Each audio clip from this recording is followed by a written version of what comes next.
मैं ये वार्निंग देना चाहता हूँ उन सारे लोगों को जो पाकिस्तान के लोगों के मैंडेट के ऊपर डाका डाल रहे हैं कि तुम्हारा भी यौम हिसाब आएगा और तुम भी इसी तरह अकेले हो जाओगे।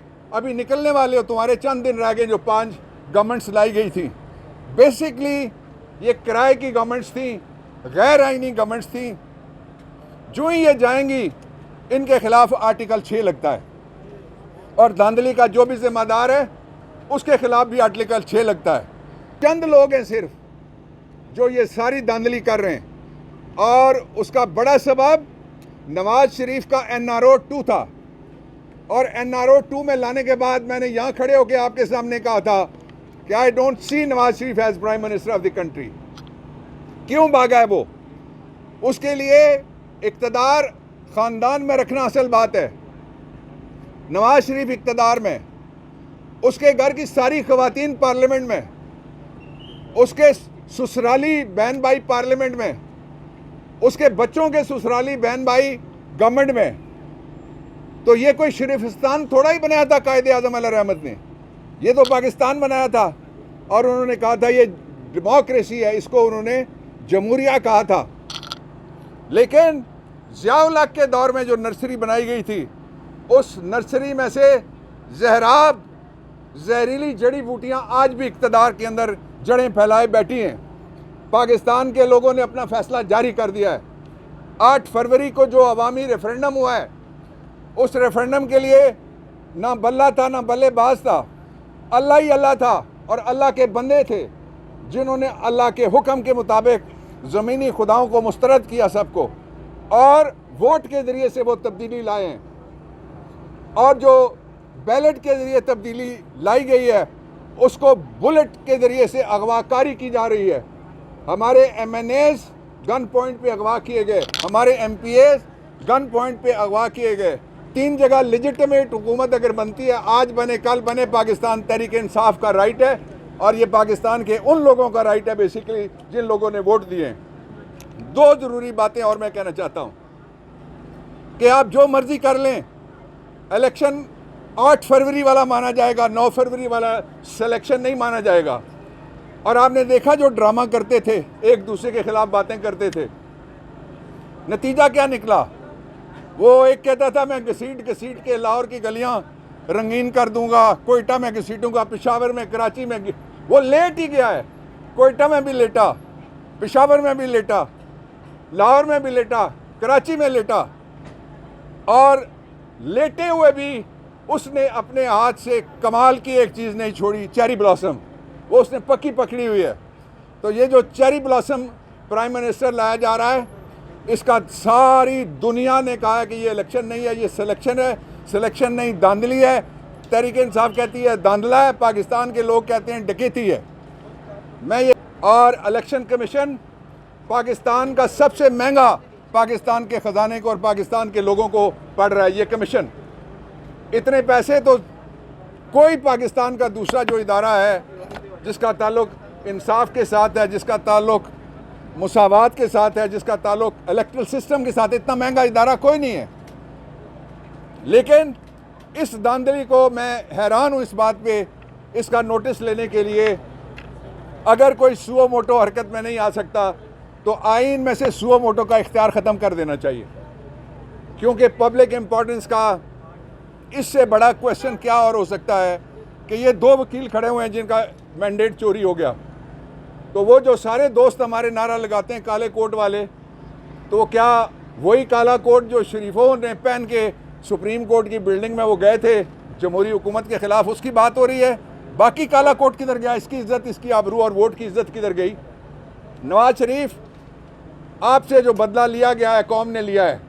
आप तो 2 सीटें नहीं जीत सके लाहौर में, और जो कराची जिनके हवाले किया गया है, उन्होंने कराची को उस हाल पे पहुंचाया जिस हाल पे कराची को हमने जब टेक ओवर किया एज इलेक्टेड गवर्नमेंट, हम वापस लेके आए, उसका अमन व अमान वापस लाए, उसकी रोशनियां वापस लाए, और आज स्ट्रीट क्राइम का राज है। इसलिए कि लोग ये समझते हैं कि गुंडागर्दी के ज़रिए से इक़्तिदार मिलता है। इसके बावजूद हम आइन का रास्ता अपनाते हैं। हम कानून का और दस्तूर का रास्ता अपनाते हैं, हम कॉन्स्टिट्यूशनल सुप्रीमेसी का रास्ता वो हमने अपनाया हुआ है। लेकिन ये पाकिस्तान के लोगों की कमज़ोरी ना समझा जाए। अगर इन नताइज को तब्दील ना किया गया और अगर जेन्युइन गवर्नमेंट्स ना बनाएंगी तो गवर्नमेंट्स नहीं चल सकेंगी। मैं आखिरी बात ये कहना चाहता हूँ कि आज के दिन में किसी शोबा ज़िंदगी का कोई ऐसा इदारा नहीं बचने दिया गया जिसमें एक शख्स को और एक ख़ानदान को और चंद लोगों को इक़्तिदार में लाने के लिए उसको इस्तेमाल ना किया गया। ये इदारों के साथ खिलवाड़ हो रहा है, ये बंद करना चाहिए। Thank you.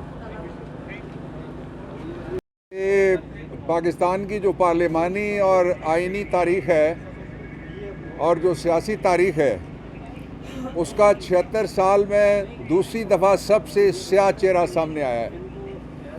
पहला 10 मार्च 1970 था और दूसरा 9 फरवरी 2024 को चेहरा सामने आया है।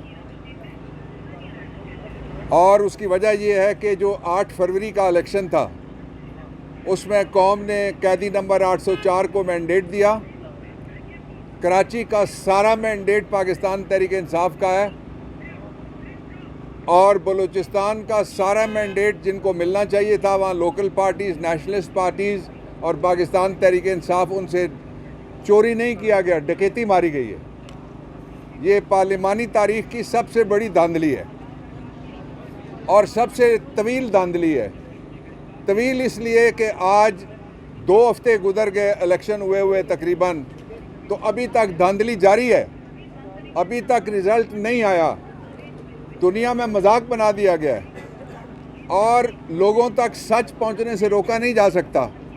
कल अमेरिकन गवर्नमेंट फिर बोली है, उसने कहा कि ये जो आप लोगों ने यहाँ पे शुरू किया हुआ है इस वक्त धांधली का एक तर्ज अमल, जिसके ज़रिए से आपने जितने भी पाकिस्तान के अंदर ज़राए हैं, जो ज़राए अबलाग हैं, इज़ारे राय की, आज़ादी की, प्रेस फ्रीडम के जो ज़राए हैं, वो सारे के सारे ज़राए वो बंद किए गए हैं। ट्विटर बंद किया गया है और उसका सबब ये है कि इख्तलाफी आवाज़ें ना पहुँचें। इसीलिए जस्टिस अकील अब्बासी जो चीफ जस्टिस हैं सिंध हाई कोर्ट के, कल उन्होंने ये कहा है कि थोड़ी बहुत अगर गैस निकल रही है, स्टीम निकल रही है, तो प्रेशर कुकर से सीटी बज रही है, उसको मत रोको। यानी पाकिस्तान में बोलने की गुंजाइश बहुत कम है और अगर बोलते रहे आप तो इसका नतीजा ये होगा कि सिर्फ सरकारी सच लोग नहीं सुनेंगे। और उन्होंने कहा कि प्रेशर कुकर धमाके से फटेगा, बिल्कुल ठीक कहा उन्होंने। इससे अच्छे तरीके से और पाकिस्तान में जो बिगड़ती हुई और अबतर सूरत हाल है, इस गड़े सले निज़ाम के नीचे से और इस फरसुदा निज़ाम के नीचे से और इस बेहुदा निज़ाम के नीचे से, जिसके ज़रिए से चोरी किया जा रहा है पाकिस्तान के लोगों का मैंडेट, और चोरी ख़त्म होने में ही नहीं आ रही। यहाँ सईद का केस है, मिसाल के तौर पे मैं ये PS 119 कराची का केस है, ये मैं इसकी आपको मिसाल देना चाहता हूँ। वाज़े तौर के ऊपर लिखा हुआ है कि ये चोरीशुदा इलेक्शन है और चोरीशुदा सईद वाला और बाकी सब का मैंडेट है। इसलिए कि हम कागजात, आज मैंने तकरीबन 42-45 मिनट ज़हीर अब्बास खोखर उसके केस को मैंने प्लीड किया और मैंने कहा मैं आपको फ्रॉड बताता हूँ। एक एक हलके में वो जो तारड़ साहब हैं उन्होंने तड़ करके धांधली की है और जहाँ वोट मेरा 500 है, 514 उसमें से 500 काट दिया गया और 14 रह गया, और जो दूसरी तरफ जिसके वोट 14 थे उसको 1450 किया गया। इस तर्ज की और इस लेवल की जो तैमूर आ जाए यहाँ आप जगह धांधली की गई है। अभी तैमूर मुल्तान से आए हैं, 107 वोट का फ़र्क है, 104 वोट का इनका फ़र्क है। और इलेक्शन कमीशन में जो पिछली तारीख थी मैं भी इनके साथ खड़ा था, आज की तारीख दी गई थी लेकिन आज केस फिक्स नहीं किया गया। इलेक्शन कमीशन को मैंने आज अंदर भी दरख्वास्त की है, बाहर यहाँ से भी दरख्वास्त करता हूँ कि पाकिस्तान के इस निज़ाम को तोड़ने में सहूलतकारी कोई ना करे। ये निज़ाम है जिसमें लोगों की राय होगी, चंद लोगों की राय नहीं होगी, जिसमें वोटर्स की राय होगी।